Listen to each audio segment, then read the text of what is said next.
Uongozi wa klabu ya soka ya Simba unaendelea kufanya maboresho ndani ya kikosi hicho cha Simba Sports Club kuhusiana na kocha mkuu Steve Barker ambaye hadi hivi sasa akiwa anakinoa kikosi hicho.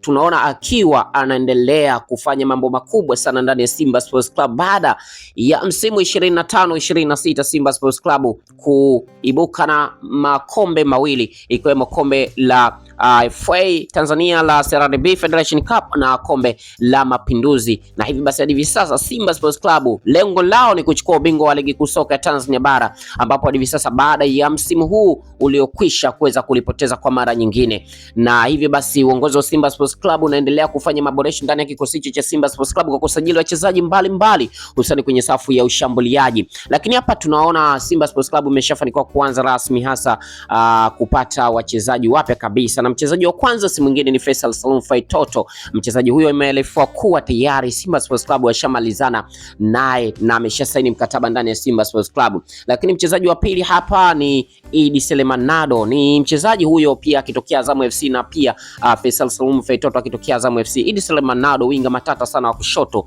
inalifua kuwa klabu ya soka Simba tayari wameshaweza kufikia makubaliano, na hivi basi kuanzia muda wote hivi sasa tutashuhudia kitambulisho ndani ya klabu ya soka ya Simba. Na mchezaji mwingine hapa si mwingine, huyu anafahamika kwa jina la Keletso Mnangagwa ambaye akikipiga pale nchini Afrika Kusini kwenye klabu ya Sekhukhune United. Ni moja kati ya vilabu ambavyo vinafanya vizuri, lakini pia kuhusiana na mchezaji huyo ambaye analifwa Simba Sports Club amefika makubaliano binafsi personal terms na winga wa kushoto wa Sekhukhune United ya Afrika Kusini Keletso Mnangagwa mwenye umri wa miaka 29. Kwanza hivi sasa muda wote tutashuhudia kitambulisho ndani ya klabu hiyo ya soka ya Simba. Nini hasa maoni yako kuhusiana na usajili huu ambao hadi hivi sasa Simba Sports Club unaendelea kufanya maboresho, na hao tunaona ni mawinga ambao matata sana akiwa wamefikia makubaliano ya kujiunga na klabu ya soka Simba. Basi kikubwa mimi sina mengi zaidi, kuomba endelea kwa nasi kwa mengi zaidi, gusa neno subscribe, like, comment na kushare, na hii ni Chuma Online TV.